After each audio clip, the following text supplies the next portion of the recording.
Hi guys, you're welcome to another episode of Mailbox. On this episode of Mailbox, we'll be addressing different mails from different people from all over the world. My name is Adesho, and with me is Olawale.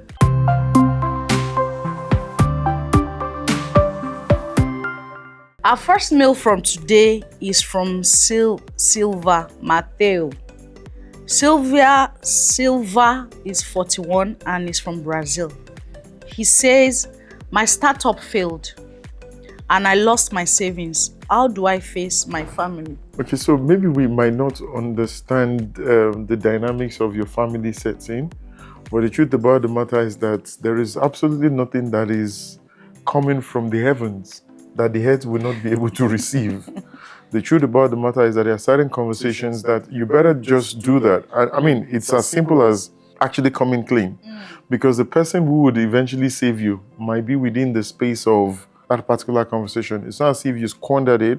You went into a startup with good intentions and possibly that you don't have the knowledge to be able to do that, all right? And they might be able to offer you better advice in terms of having a board of advisory that could possibly help you so that when you're doing this again, you are better equipped to be able to do that. So the only way to actually get out of this kind of situation is actually to speak to them about it. And you might also want to go to somebody who is a bit more elderly within your family setting, who you feel that, might be able to understand the dynamics of what you've gone through so that they can also break the news to other people. If whatever it is they're going through is a major situation, I mean, the family dynamics can be quite interesting. But when you look out for somebody who is elderly and respected within your family setting, they might be able to speak on your behalf to the other people, and then they can look for a way, to break the news and also to help you out in that situation. I hope that helps you. Matthew, just like you said, we don't know the dynamics of your family. Then are we talking about your nuclear family here or the extended family? Because if it's the nuclear, those are the people that, at least directly, for bread and butter, it will affect. Then maybe extended if it's a family business. However, transparency is just the word, and that's why it's also advisable that in the course of business, you don't you don't run it yourself, put people through the process. Where you have challenges, let them know, such that they won't be belaboring you with bills, because sometimes your family member don't even know that you're going through, a certain lifestyle, and everybody's just maintaining status quo as if nothing happened, So it's quite important that you come correct and let them know what has happened, why it has happened, so that subsequently, aside from the fact that they will understand, they also, for advisory too, they might come to terms that, you actually need genuine support, because just a tree can't be called a bush, right. And only you can juggle this course all by yourself. So it's important that you just open up to them on what has actually happened and let them know the situation that is all your savings that you've actually messed up with whatever startup you try to. And see, so when people say they failed, I think is not the right word to use, because when a startup is unsuccessful, there's the experience. So you didn't really fail 100% on that. There's the experience you are taking up Correct. to the next job, which is like a formative status for the next one. You already know what not to do. So that money on experience actually has a value. That value you are taking to the next business, you won't have to buy it with something. So that is money in itself. So I don't want you to have that mindset that you have failed or that you failed. You change the narrative that you've learned and you're ready to start all over again. So pretty much that's just be guided, moving on. So that will take us to our next mail.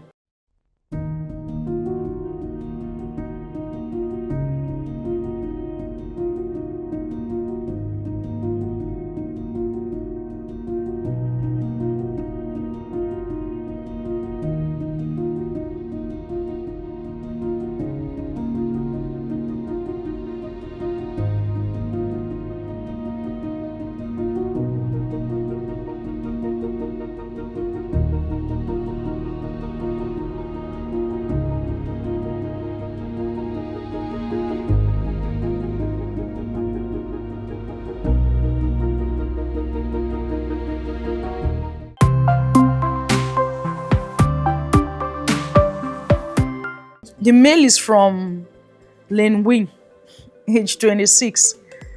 He or she is from China. I'm struggling with comparison trap on social media. Everyone seems more successful than me. Lynn, it's quite interesting that the dynamics of this conversation is consistent across board. In fact, it's one of the reasons why some countries have put a ban on social media exposure. Right. Because the life that is being lived on social media is not exactly true. There are few people who are recording their failures. Nobody actually exposes their failure. And so the more they do those things, which is that you have a conversation that is speaking to you in a dynamic of, you are not successful, you're a failure. So what I would really recommend for you right now is, and it's okay to do that, to actually get off social media. You will find out that there are people, in fact, the reason why most social media have this thing where they can actually limit the exposure. So, there are times where you can put that like a jail, so to speak, that you go off the radar for a few minutes or hours or days or months, until certain things. So build quietly, keep doing the things that you're doing. In fact, if you don't watch those things, you are not going to be exposed to anybody. And so you can actually have your life in a way in which it's growing. By the time you are back, you will realize that you have made significant advancement and progress beyond anybody, all right? And you don't need to post yours as well.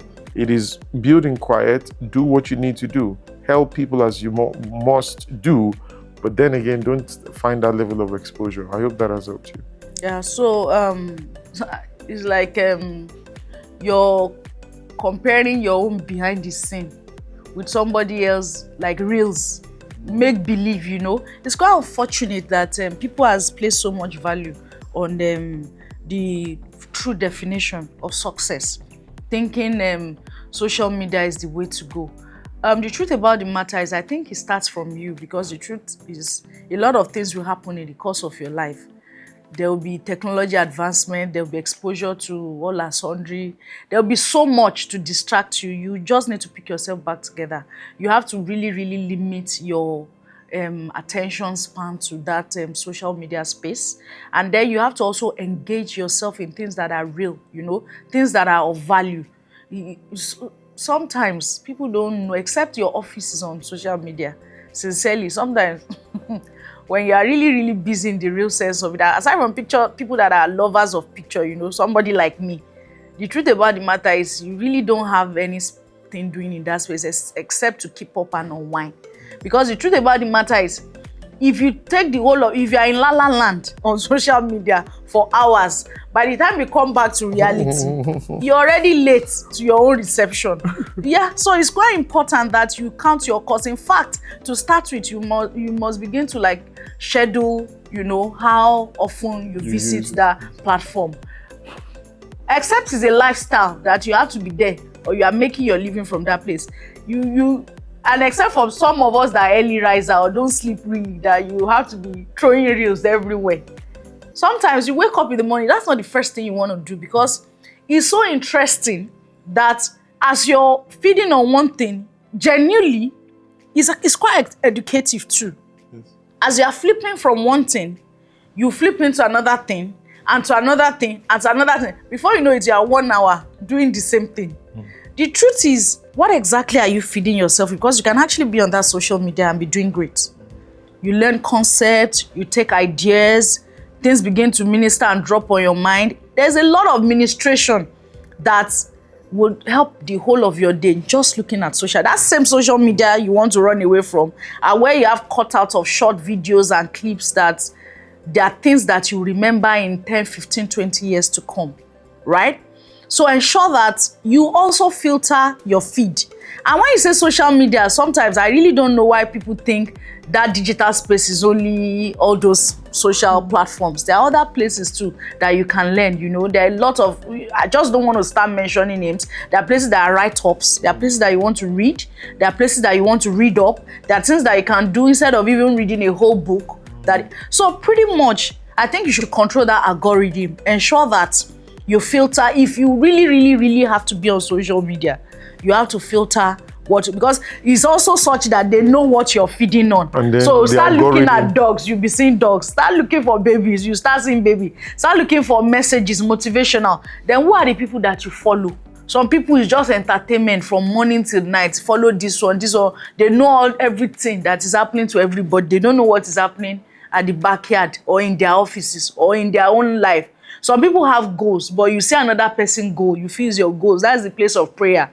You must know what you want to achieve as an individual for the calendar year, for the quarter, for the month, for the week, and pretty much.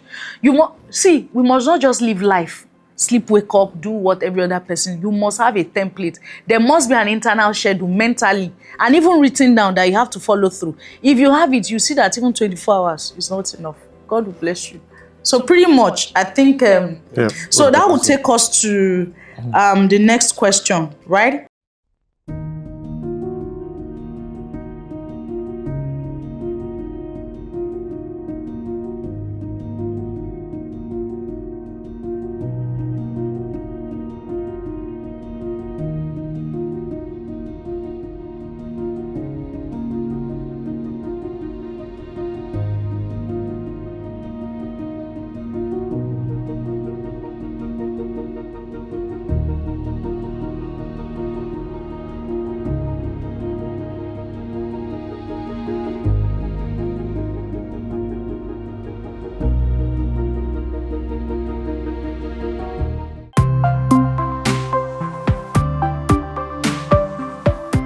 This will take us to our next mail for today. The next mail is from Sophie Bernard. She's 35. She's from France. She said, is it possible to truly forgive an emotional affair? As a matter of fact, everything is forgivable. And when you get into a point where you think certain things are not forgivable, it is you that's in prison. So what do you find out? And forgiveness is not a function of you saying, I've forgiven someone. And we've had this on this episode before, that before you can possibly say to someone that you've forgiven them, you must actually pray for those folks. The people you don't pray for, you cannot forgive effectively. And we'll take an example or a cue from what Jesus did. Jesus said to Peter, he said, I have prayed for you. He said, you're going to betray me 3 times. He says, but I have prayed for you. He says, when you are converted, what you do is go and strengthen the brethren. So we're in a position and in a place where we've come to understand that anybody who really want to truly forgive whatsoever the thing is, the bounds of it. I mean, the highest kind of forgiveness is what Jesus did. The highest kind of forgiveness is what Stephen did. He was going to die. They were stoning him. And then he said, Father, forgive them, for they do not know what they are doing. And so taking offense, that's why they use the word take an offense. It is you that will take the offense. If you refuse to take it, it will remain untaken. And so what you do in the place where you're having relationship with people is that you take them into the courts of God, consistently praying for them, even before an offense starts. So that when offense starts, you will not have any reason to remain offended or to take that particular offense. So yes, it's possible for you to forgive an emotional affair. In forgiving an emotional affair, right? So it's possible. And then even no matter how deep you feel the cut is or the issue over time. So it means that the partner needs to be more transparent, you know. Things that on a normal day you wouldn't want to talk about. You have to talk more about it.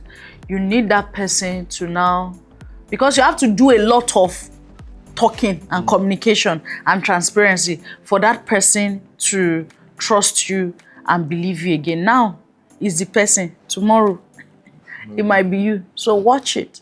You know, so when people talk about forgiving person, emotional affair, it's painful, it's hurting me. Yes, we know it can be me. It can also be you. So, you know, the grace that I extend to you will also meet the remembrance that I will have when it's your turn. And then you see, hurting people emotionally too, when it comes to terms of things like an affair, is a function of how much you really understand your partner. Right. Because some things, a lot of things that we feel are not forgivable, they are actually forgivable. The attention that we pay in recalling and recollecting and re-narrating and repeating is enough to actually make the matter worse. If it's somebody that you want to do life with, just let it be, let it go. Help yourself, help the situation. The person also needs you at that moment to survive, because we are not perfect. Things happen, you know. It's not a password to misbehaving. However, once some person shows vulnerability or acts weaker, if it's genuinely somebody that you've confessed love to, and that questions when people say, I love you, I'm in love with you, you really don't know the person that loves you until you mess up. You now see how they will show up. Small thing, everything don't bust. Small issue, everybody, when you are calling social media, calling out on social media, call A, call B, put disclaimer. You never love the person. That's the truth. Or that love didn't get to that. Yeah, some things can really, really hurt. Like really. But you see, when it hurts is when the bond is supposed to even be stronger. Yeah. If you lose, then I think when it comes to issues of those emotional affairs, begin to look at good things that that person has done. Begin to count your. If it's somebody you plan to do life with, because a lot of relationships have broken based on this decision. And then when you're going through hurts such as this, please leave a third party. Because what I feel for this person, you don't feel it. So you can come and advise me, leave him, leave her, walk away, take a walk, bullshit. Whatever this person does for me, or vice versa, you don't know. I keep repeating it. If somebody that you have planned to do life with, if this person, they take this person out of my equation, what am I left with? I'm not saying anybody is not disposable. Understand the fact that in the course of life, genuinely, people will make mistake. In fact, until people start making mistake, you've not started living. Correct. Any relationship that is smooth and perfect, be wary. So I tell people, sometimes there's a problem with obedience, complete obedience, even in business, even in life. When you have people that are your partner and there's an emotional exchange and there's no time that you have to ruffle things and explain and look at each other's face and get upset and get angry. Scripture says, be angry, but do not sin. Do not let, So understand the fact that anything is, if you have it at the back of your mind that anything is forgivable to start with. So don't start with saying that, there are some things that you will do that I can never forgive you. That spoils the whole conversation. So understand that this person I'm going on this journey with, there are some things that may happen. I've already forgiven, just like you said, forgive in advance. Then pray. You too, you need help. Because not until you get into trouble, you really don't know how you react to certain. Sometimes you even react to things and you now say, I shouldn't have done that. And then you now call yourself back. So it's important. Checks and balances, count your costs pretty much. So, I think that'll be all for this episode of Mailbox.